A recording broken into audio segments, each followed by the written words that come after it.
everyone. I'm Amy Sandler, Chief Marketing Officer and a coach at Radical Candor. I am so excited to welcome you back to the Radical Candor podcast. We have been on hiatus for far too long, and we're so excited to bring to you the Radical Candor 2.0 podcast. This version will feature our very own Kim Scott, author of Radical Candor and co-founder of our executive education company, as well as Jason Rosoff, our CEO and co-founder. I'll be your host. We're going to have lots of great guests along the way too. We're going to explore how to actually practice Radical Candor, really digging into what it means to become more radically candid. We want to help you get better at doing all the things you want to do so you can get more stuff done without being a jerk. And we'll explore why this is so hard. So we'll give you some really practical tips so that we can all keep becoming better humans. The conversations will be casual and candid. We're going to be improvising a lot of this. And so we're going to kick things off now with a special episode. This originally aired as a live conversation between Kim Scott and our partner in our new venture, Improvising Radical Candor. This is Kelly Leonard from Second City Works, and Kim and Kelly talk about how to lead with kindness and clarity through a crisis. And so with that, I'm going to turn it over to Jason Rosoff, and Jason will be your host for this discussion. Enjoy. Thank you so much for joining us for what we hope to be the first of many of these types of conversations. I'm Jason. I'm the CEO of Radical Candor. I will also be the producer / host of this show. So you'll see me a couple of times now and then when we get to Q&A. And it'll be my pleasure to facilitate that Q&A with Kim and Kelly when we get there. But for now, why don't I turn it over to Kelly Leonard, who is the author of Yes and our partner at the Second City. Kelly, take it away. Thanks, Jason. Hi, everybody. Welcome. Thank you for joining us. I am the executive director of learning and applied improvisation at the Second City. And we did this webinar last Wednesday, but there was such demand that most people who signed on couldn't get in. So we're doing it again. I'm here with Kim Scott. And let's go over the agenda before we jump into our content. The first thing we're going to do is talk about this idea of checking in. And I'm going to hold that for a second because we're going to do it. Then we're going to talk about the Radical Candor framework. And then I'm going to give you a little bit of insight into what we mean when we say you should have an improv mindset, especially in a crisis. And then we're going to talk about how to lead, collaborate, and stay connected inside a crisis. And there's three sort of areas we're going to cover: building trust through caring and challenging, transparency and authenticity, and give you some practical tips that you can at the end. So, Kim, one of the things that you and I have talked about is this importance, especially right now, and it was important before, but especially right now, of what it means to check in. So how are you? Things are much better. Things are looking up today. My husband was quarantined, was isolated in our house. He went down to this little room off the garage, and I was kind of slipping food onto the top of the stairs above the garage, and he was creeping up to get it. And obviously, I was pretty sure he was okay, but it's always a worry. And I just missed him, and I missed his help as well. So I'm really happy to report that he has no fever and is back up with us. Good. So I'm in the attic of my home in the northwest side of Chicago, which is where I've been working. So if you hear a bark or two, that is my 100-pound Bernese mountain dog named Benchley. Because, that happens. And I'm doing okay. I mean, literally the last 2 weeks have been Second City taking a 60-year-old live entertainment and training company and turning it into an online entertainment and training company. But it's actually kind of working. We have 80% retention in our students for our training center. And we're going to start doing shows on Zoom, hopefully as soon as next week. It's amazing. It is it's scared like everyone's scared, but also sort of marveling at the ways people are coming together. And Kim, you and I touched on this morning, right? When we were looking at Twitter, and yes. There's a academic out there who said that actually in a crisis, more people do behave well than don't. Yeah, so I think thank you for sharing that with me this morning. It was very comforting, because I think one of my anxieties is the social fabric going to come unraveled. And the evidence is that it will actually be strengthened by the crisis. It won't be weakened. Yeah, I think that's an important way to enter it. And it's not to minimize people's suffering. It is not to, not pay attention to the stark reality, which is not good. But as human beings, we know that we do not operate at our best when we're in our fear brain. That is not the way that we operate best. So much better to work from a growth mindset that's very akin to an improv mindset. And then it calls for this level of clarity in communication, which is total radical candor. So I think that's probably the best place for us to start, is just giving a sort of framework for those people who might not know what radical candor is. Great. So the idea of radical candor is actually really simple. It's about caring personally and challenging directly at the same time. And I think the good news is that I've seen some of the best examples of this that I've ever seen, both from leaders and also from the guy who was checking me out at the grocery store the other day, like where people really take a moment to do what you just did for me, Kelly, and to check in with one another, but also to say when they need some help. So, for example, the radical candor I got in the grocery store was the guy who was checking me out was like, bag the groceries yourself, which I should have figured out myself, but I needed him to tell me. So that was a little radical candor, and I appreciated it. And then as I was bagging, we had this very kind of intimate and satisfying conversation about how our respective families were doing. So a small example of radical candor in the moment.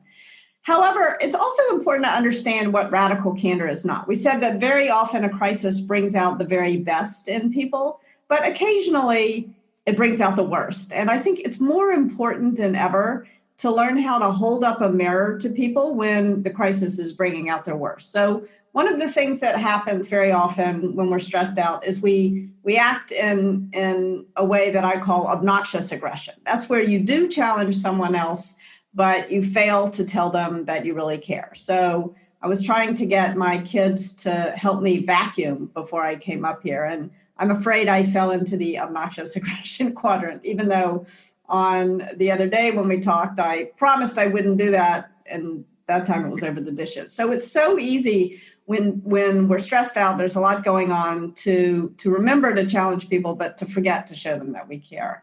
And I think that more now than ever, it's important to start with that sort of reminder to ourselves and to others of our shared humanity, and to take a moment to show we care. Not forever, but just a moment to show that you care.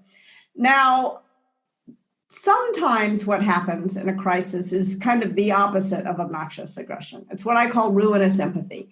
And that's where we're so concerned about the people around us, and we realize that they are stretched to their limits. And so we don't tell them something that they really need to know.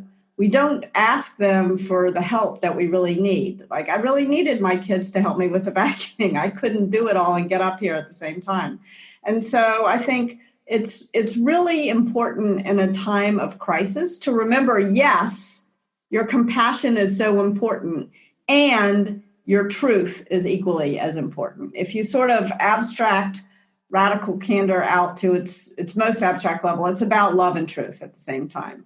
So ruinous empathy is what happens when you do remember to show love, but you forget about the importance of sharing your truth. And last but not least, there's manipulative insincerity. And this is the very worst way to respond to a crisis, although it's also very human. So we need to have compassion for ourselves and not use this framework to judge ourselves or to judge other people. But manipulative insincerity is what happens when we don't say what needs saying, and we forget to show that we care about the other person. We just kind of pull into our shell turtle-like. And of course, we all need to do that from time to time. We need a little bit of self-care, but don't forget to reemerge from your shell and to see the people around you and to show them that you love them. Shower the people you love with love like never before. But love is not all we need. We also need truth. Tell them the truth about what's going on. Does that make sense, Kelly?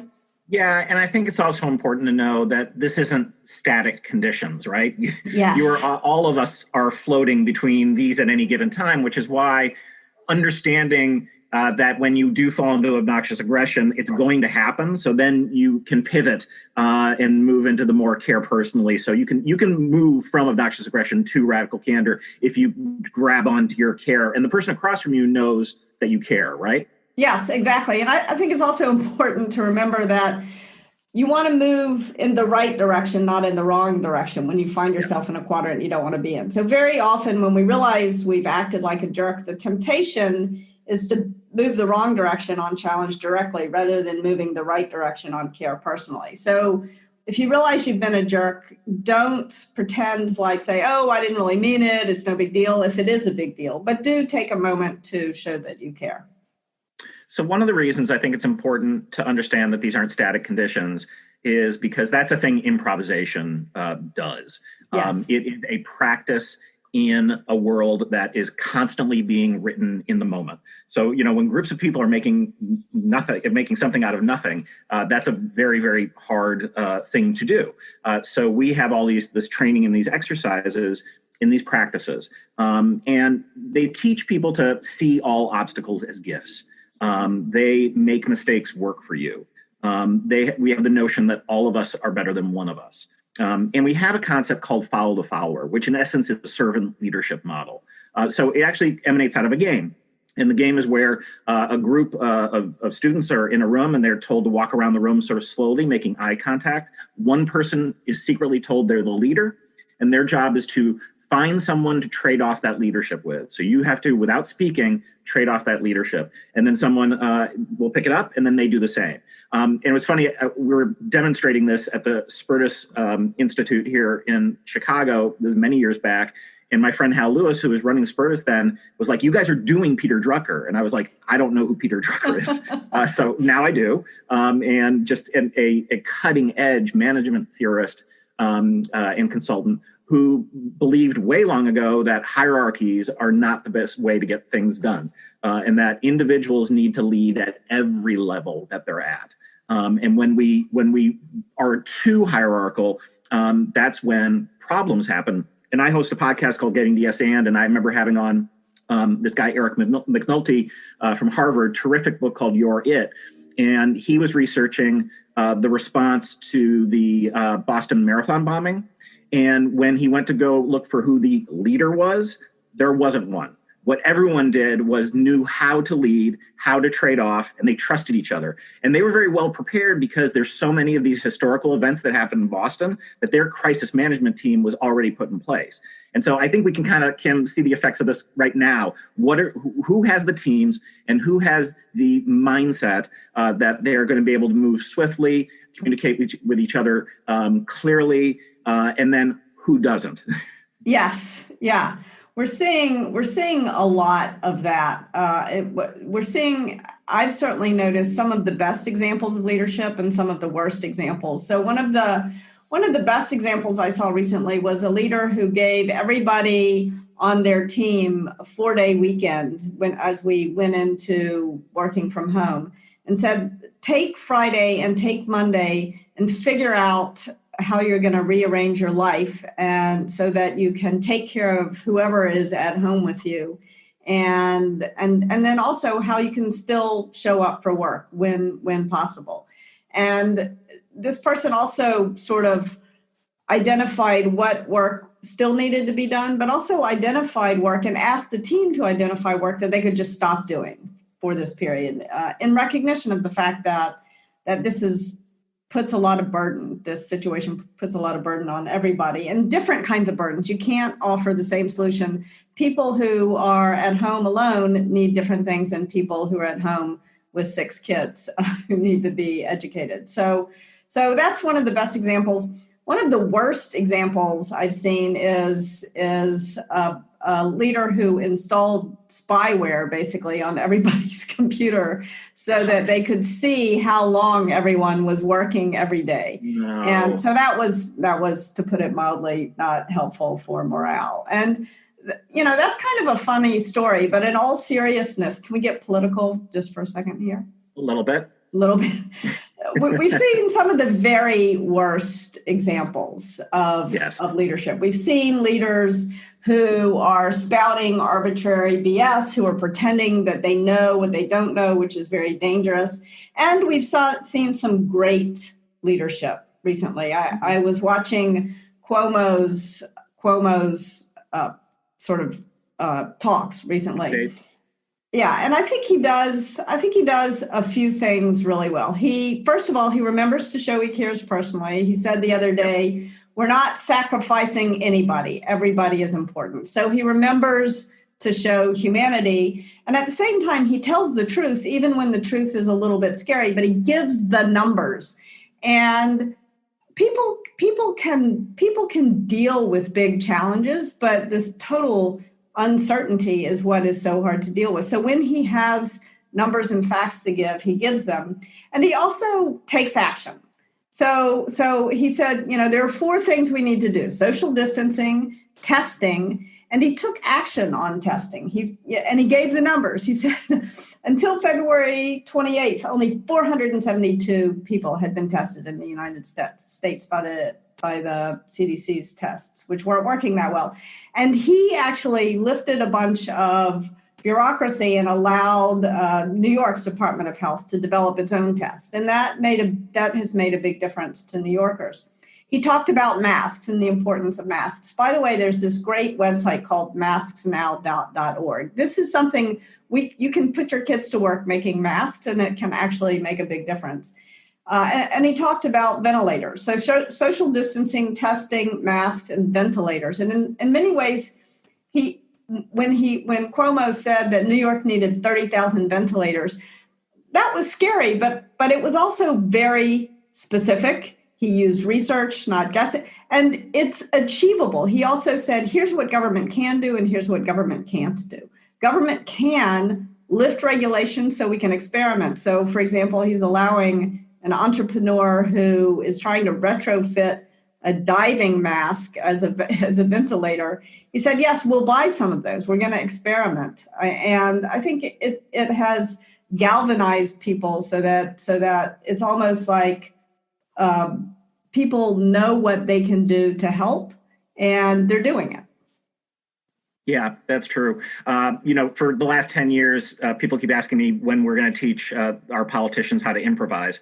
And it feels like it's always felt like a daunting, impossible task. And how fantastic would it be if there was sort of constant bipartisan action on behalf of everyone, no matter, whose stripe you are. But this also speaks beautifully to the first thing we were going to talk about, which is building trust through caring and challenging. So yes.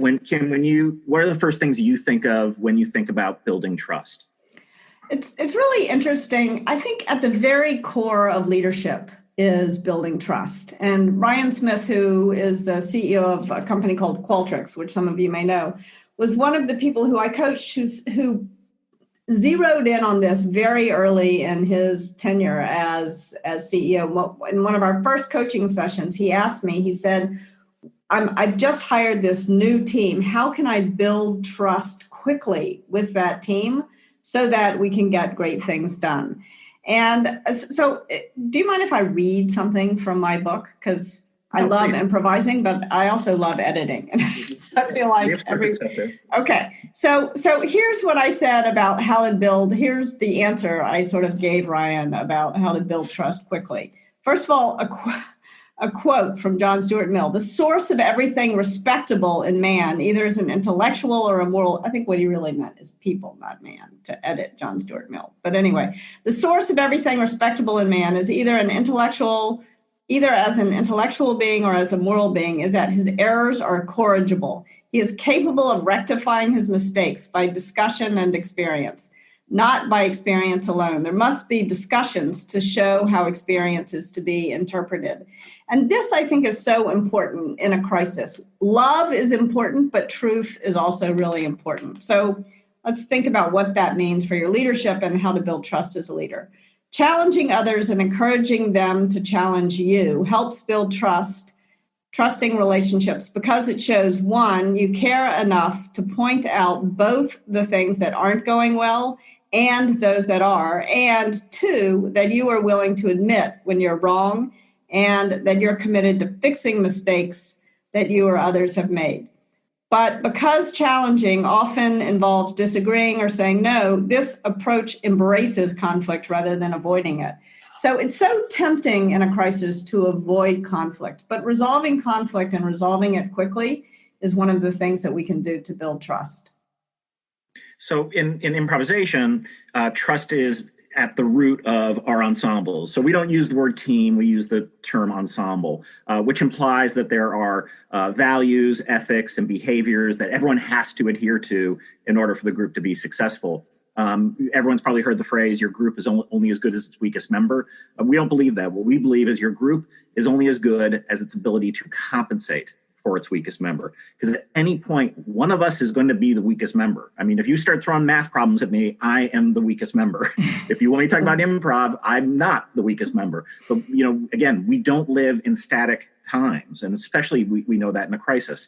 And I think it was Ernest Hemingway, who said the best way to find out if you can trust someone is to trust them. Yes.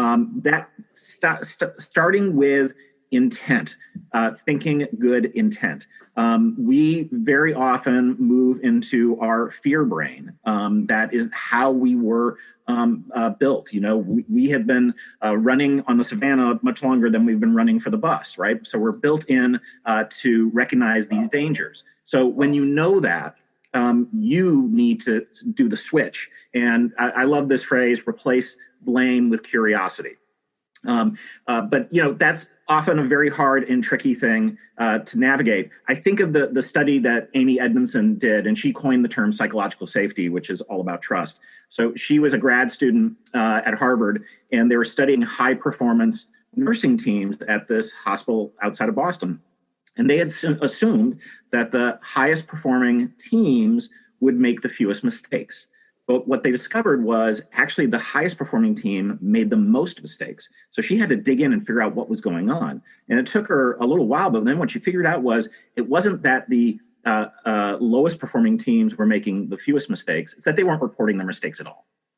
So this is at the root, one of the worst things that can happen in a crisis, or frankly, anytime, is organizational silence. And Radical Candor itself is the enemy of organizational silence. And I think this our marriage of sort of improv practice and Radical Candor theory is what makes this like a superpower in my mind. So let's also talk about the next thing that we had here, which is transparency and authenticity. Kim, where do you come down on that? What's important about that? So transparency, showing what you do know, is so important, especially right now. The leaders who are sharing the facts and figures with their teams are the leaders who are building trust with their teams. The leaders who are saying, I'm going to show you exactly our runway. I'm going to show you, how much money we have, so that we can all develop a plan to move through this crisis together, are the teams that are really coming together to come up with the most innovative solutions. So I think that transparency is really vital in terms of information. I also think that privacy is important in terms of building relationships. So taking the time to have those private conversations, those one-on-one meetings, which we'll talk about later, is also really important. At the same time, authenticity is really important, equally as important as transparency. Yeah, I mean, vulnerability is a strength. Yeah. I don't understand when people don't. It takes courage to be vulnerable. And we know from our work with the behavioral science community, human beings desire to be seen and heard. That is what Yes. they're looking for. Nature abhors a vacuum. And in times like this, people assume silence equals bad news. It instills fear. But when leaders are transparent and authentic, their teams assume that good intent we were talking about, which means their teams won't be working out of fear.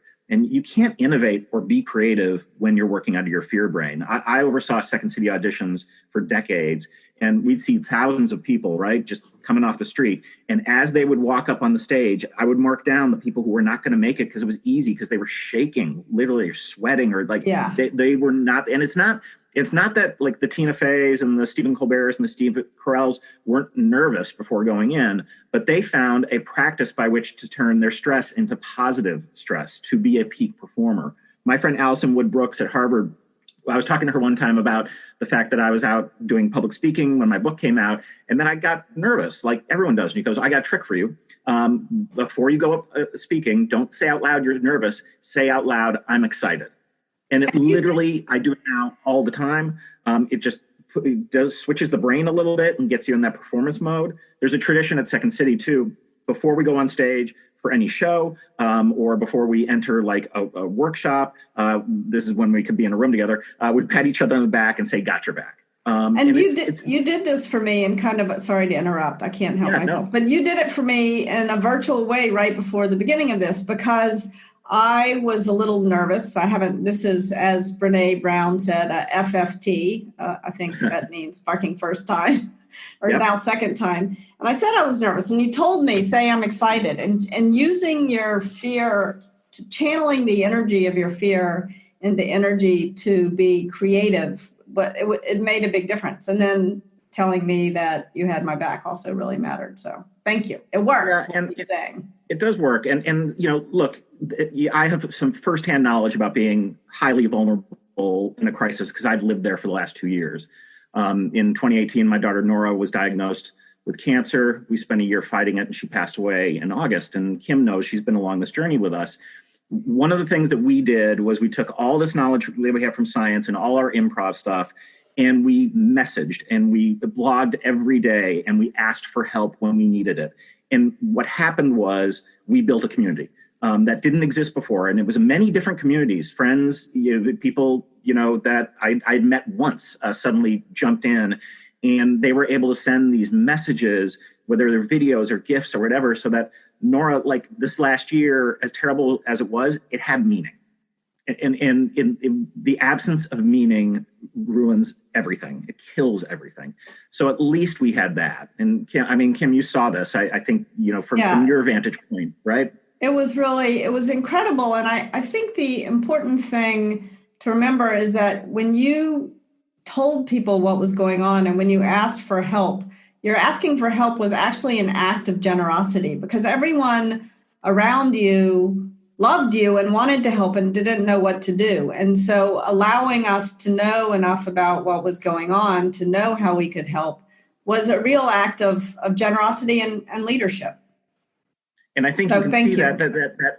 Yeah, thank you. I mean, that idea right now is when you are truthful with your people, when you ask for their help, they will do it. And I'm seeing this at Second City. I mean, like these things that we're building, like no one is saying no. I mean, everyone is jumping in and supporting each other, and it's a beautiful thing. But we have some practical tips we want to share for folks. So do you want to give yours and then I'll give mine? Sure, absolutely. So first of all, if you're doing a one-on-one meeting, if you're doing any kind of meeting, whether it's a one-on-one meeting or a staff meeting, begin with a check-in. Take just a moment, and it doesn't have to take tons and tons of time, but take a moment to see how people are doing, because we all are seeing into one another's lives in a way that we never have before. It's very unusual. I was talking to someone who said they were on a call with their boss, and their boss's kid ran through, and all of a sudden their boss seemed like much more of a vulnerable human being. So we're literally seeing into one another's living rooms. And if you take a moment to check in with people, that actually turns what could be a stress and a distraction into a positive. So take the check-in time.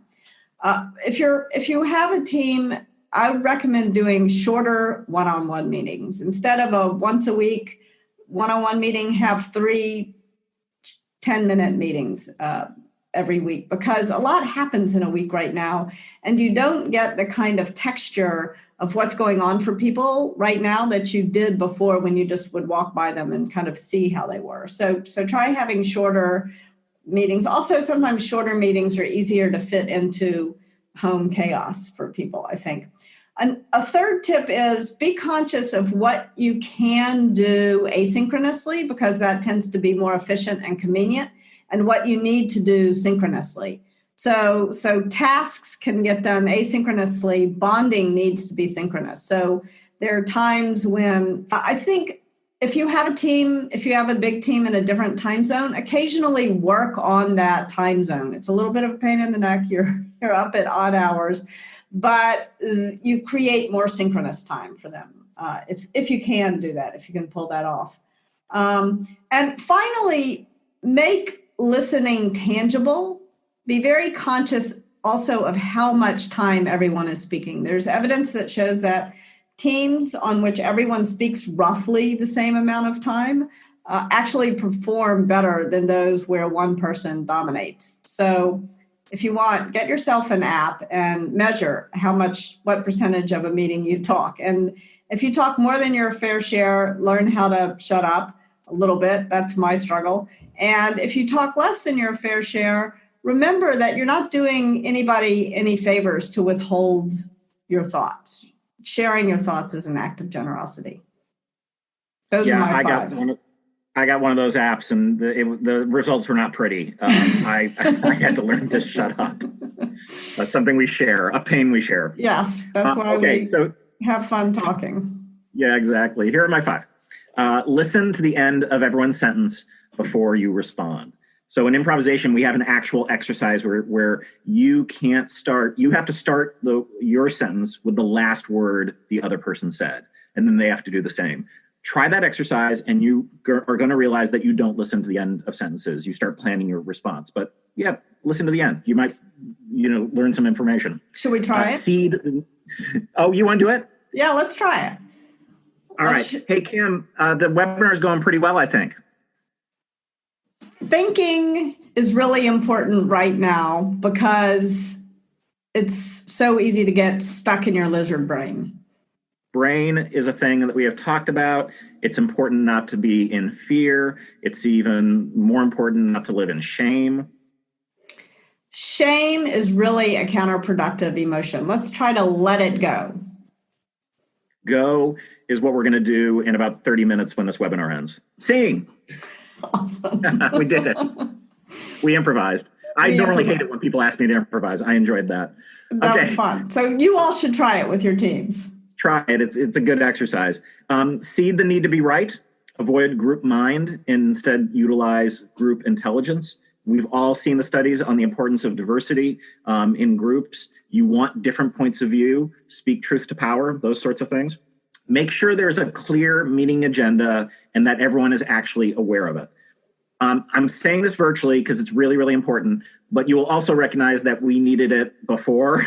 So if we learn anything out of this nightmare, it will be like shorter meetings with clear agendas that everyone knows in advance.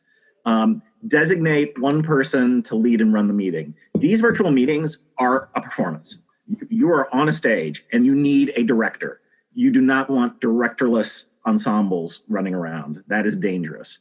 And keeping in line with the performance aspect, good lighting, facing towards a window is good. No need to be in a suit and tie, but don't wear a bathrobe. Pick a good stage, a spot in your home that is as quiet as possible, and you won't be distracted or become a distraction to others. But then also recognize, use the cute dog or cat coming in. Let your kids say hi. We actually love that. That has happened on so many of my meetings, and it is made for, as Kim said before, a real authentic experience.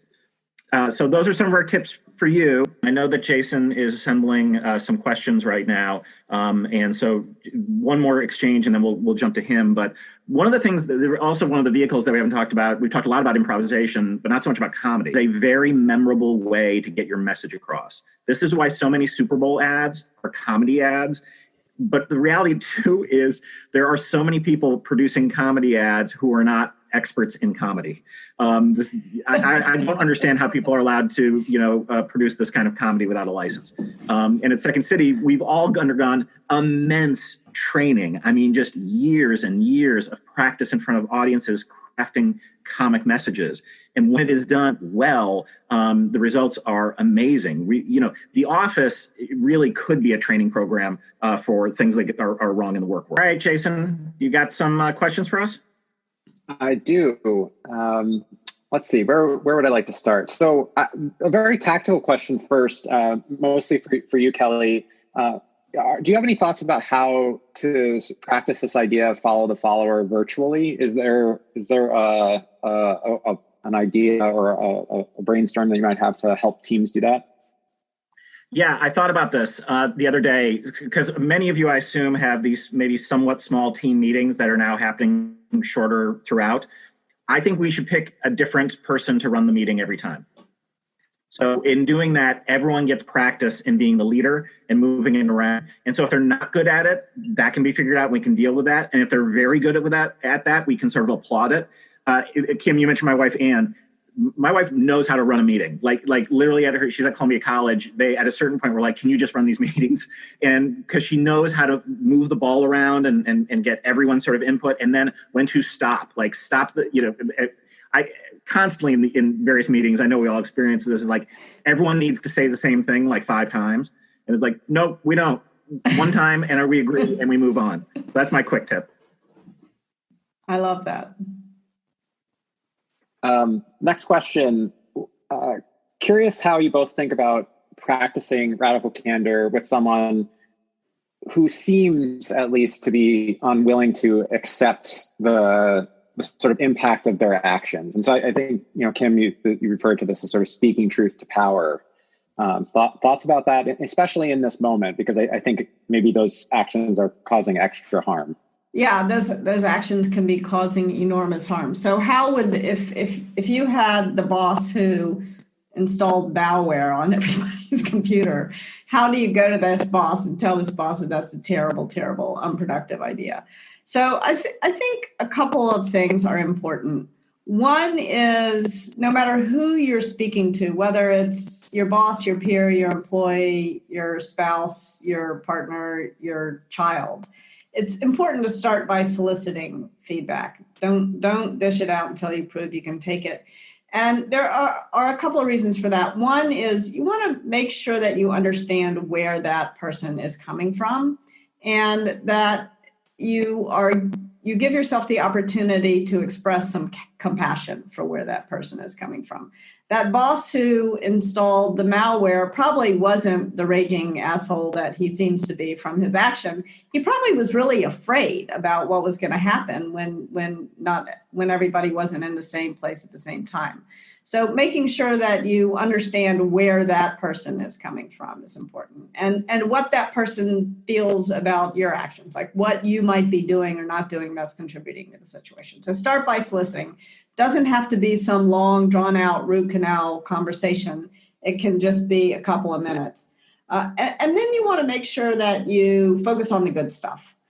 I think it is so important, especially if you, in that relationship, maybe have a little bit of, sometimes we have technical debt, other times we have feedback debt. And when there's feedback debt in a relationship, when somebody's been doing something that has been bothering you for a long, long time, there comes a point where that's all you can see about that person, and you've forgotten about all the things that you actually appreciate about working with that person. So if you try to take a step back, take a deep breath, and remember the good stuff, focus on the good stuff for a moment, then it becomes easier to say, look, there's something that's bothering me, is now a good time to tell you. So if you kind of follow that order of operations, solicit feedback, focus on the good stuff. Again, all of these are 2-minute conversations. I'm not talking about a 6 Sigma rollout. Then it becomes easier to offer some candid criticism in a way that is both helpful and humble. Does that help a little bit? Yeah, I think that's right on. I was thinking about this also at an organizational level. So if you have some power in your organization to make things happen, you need to set up some structures where truth can be spoken to power, and where also you can sort of signal the values that you want to have your people embark upon. So Basecamp does a thing where I think at the end of every year, they do an award show for the biggest failure. Basically as a way to signal, we want you to risk and try things. It's good, and we're going to celebrate this failure.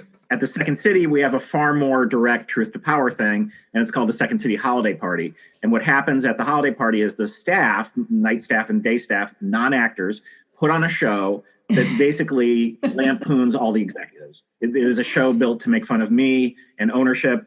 They use the sort of shell of whatever current material is up, and it's songs and sketches. And I remember one year, this is a long while ago, the wait staff put on this song that they sang directly to our owner, Andrew Alexander, where they said to him, you can dress up a pair of jeans, but why does this staff not have health insurance?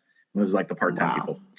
And our Mike Conway, who was our general manager at the time, was just sinking in his chair, like, they're going to get fired. I'm going to get fired. But that didn't happen. What happened was the next day, Andrew brought all of us, the executive team, in and said, how do we get them insurance? And we got them insurance. I mean, so that would not have happened if there weren't a format.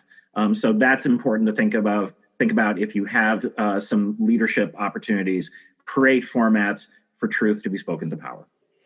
Yeah, creating not just a format, but like you gave people the stage, quite literally. So you want to think about ways to give people the stage to talk to you in a way that works for your organization. I used to use this thing called Whoops-a-Daisy, where I'd bring in a stuffed daisy and ask people to confess the biggest mistake they made that week. And I would, of course, start with my screw up. And it was like there was a big celebration of who screwed up the worst that week. And simple things like that can really make failure safe and create a more innovative organization. So what was your biggest whoops-a-daisy this week? Oh, wow. That is a good question. I think my biggest whoops-a-daisy this week was I've been trying to teach my children to diagram sentences because that's what I learned to do in 5th grade. And I really kind of I lost my temper with them a little bit in a way that was not productive. And my son actually wrote, and then I asked them to write a paragraph in their journal. And my son wrote that, Mom, this is a pandemic. Everyone is stressed. Just relax a little bit. So I got a little bit of radical candor from him. You did. All right. My biggest whoops-a-daisy was I did a podcast taping. Oh, this is a good story. Zoom technology. And then I'm on my last question when I look up and realize I never hit record. So I finished I haven't told these guys yet. I couldn't. I finished the podcast. I thanked them. And then I told Kim about it. And she's like, you got to tell them. So I will. They'll find out this week. Yeah, now you have to because you've just done it publicly. I did something that is worth mentioning because I think other people might do the same thing. So this is a smaller, less important whoops, but it could have ended disastrously. I was, again, sort of racing around in the morning, trying to get breakfast going. And I put on the tea kettle for my husband's tea that I was going to slide under his door. And I didn't pay any attention. I just flipped it on and a wooden spoon was sticking into the gas and it caught on fire and I walked away and I walked back and the spoon was half burnt. It could have ended very badly. So slow down everybody and pay attention to what you're doing because that whoops could have had a less happy ending than just my daughter yelling at me for not being careful. That is great. That is great and super timely advice. Everybody's probably checking their stoves right now to make sure there are no spoons burning. We need our house nut right now, like never before. Right. I heard from someone recently that there's no such thing as a two-part question, but I'm going to try to ask one. Basically, any two-part question is really just two questions, but they're thematically very related. So the two related questions are, how does this work, right? How does vulnerability compassion and honesty work in the transition to virtually mediated conversations? Like, what should be on our minds as we do that? I think you, during your conversation, you talked about, we can kind of see into each other's houses now. And so there's like this earned vulnerability, or maybe this sort of unearned vulnerability that people are being sort of forced to be a part of. So how do we think about that? And I think the second question is, the related question is, what can we do to practice? So like we recognize that this is different. What should we be trying to improve? And then do you have any suggestions about what we could practice to help us get better? Yeah, you want to take the first part? I'll take the second part. Sure. I think one of my favorite examples yesterday came from a woman who, I think she's either, I'm not sure whether she was a senator or a congresswoman, but she was on a call and with a bunch of other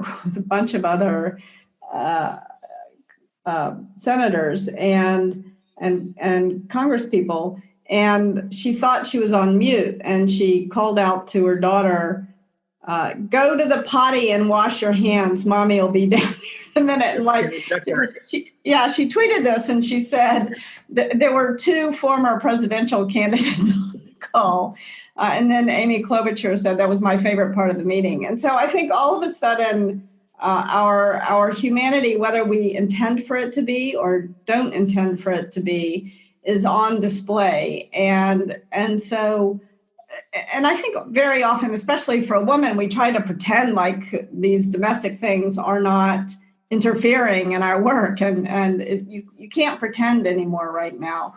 And I thought the courage to not only laugh at it in the moment, but to tweet it out and to share it publicly, because so many other people are having these experiences. And that's a funny example. I mean, I think Jason actually on a call with the Radical Candor team and people, you showed a lot of vulnerability as a leader, describing an experience that you and your wife had where, and we all started crying. Everyone on that call teared up, and it was really an important moment for us to have, because we all needed a cry. I told my husband afterwards about the call, and he teared up as well. And so I think that being willing to show vulnerability and to laugh and cry together is more important than ever. So I think about this when I look at, like, the World Economic Forum always gives out their future of work skills list. And if you look on there, like, coding is not on the list. The list includes like divergent thinking, problem solving, innovation, creativity. I mean, I remembered most of what is, and these are all the things that are deeply human, because we are entering the technology age where the robots are going to be doing a lot of our work. And so the work that's going to be left is all the stuff that is most human. And the problem is, we don't practice being human. Yes. We don't practice listening. We don't practice speaking. But what's so odd about this is, like, the arts gets this, we rehearse. Sports gets this, like these billionaire or millionaire baseball players, they play catch because it is that important in terms of practicing skills. And this is different than role playing. And I'm not putting down role playing, it has its place, but it's like if you're scrimmaging all the time, that doesn't work. You have skills that you need to bring in to your performance, and they change. So if you go to the back of the book I co-wrote with Tom Yorton, Yes And, we actually just list out like a bunch of these improv exercises. The Yes And game, we already talked to you about the one at the listening to the, or saying the last word. That's an important one. One thing that we did, and we do this with our kids all the time, was we would say we do a game called One Word Story. Well, we tell a story one word at a time. And this was to get them to stop fighting in the back of the car, but it also taught them how to share a conversation. So I think that this idea is we have to be more human, which means that we have to pay attention to what it means to be human, which involves practice. I think that is so important. Practicing our humanity. We do need drills. This is one of the things I learned after Radical Candor was published, is that it's so easy for me to say, be radically candid, so hard to do it. It's hard for me to do it. That's why I wrote the book. It's not like it's easy for me either. And one of the things I've loved about working with you in the Second City, Kelly, is that you do have these humanity drills, like these very specific ways to practice very specific skills. It's not the whole conversation, but here's how you practice listening. Here's how you practice responding when you don't like what you heard when you listened. And I think it has been great fun to begin to break down the skills and give people some drills in specific human skills. Yeah, I mean, we talked about meaning, the importance of meaning earlier. Meaning is made in moments. They're made in these interactions. And they're also, culture can be broken in moments when you have that. And we're all going to do it. So like, recognize your mistake rate. This is the analogy I always give, which is like, if you go into a job interview and you failed 70% of the time, you probably think you're going to be fired. But if you're a Major League Baseball player and your batting average is, then you're hitting 300. I mean, it's like we make more mistakes than we get it right. So we are in experimentation, especially right now. So you have another shot at it. You can use your other shot at it. And this means that you have to do it in this and this is why the Radical Candor framework is so great. It gives you the cue. Care personally so you can challenge directly. Just keep thinking about that. Show your care, then you can challenge. Love and truth. Love and truth. And we will get through this together. I think that's a really great place to end the conversation today. Want to thank you both and thank everybody for taking the time to join us for this discussion. We are incredibly grateful to have had the opportunity to spend this hour with you. See you next time. Bye, everybody. Thank you all so much for coming. It was great to have a moment of community with everyone. Thanks for joining us. Our podcast features Radical Candor co-founders Kim Scott and Jason Rosoff, is produced by our Director of Content, Brandy Neal, and hosted by me, Amy Sandler. Music is by Cliff Goldmacher. Be sure to follow us on Twitter @Candor and find us online at radicalcandor.com. We'll see you soon.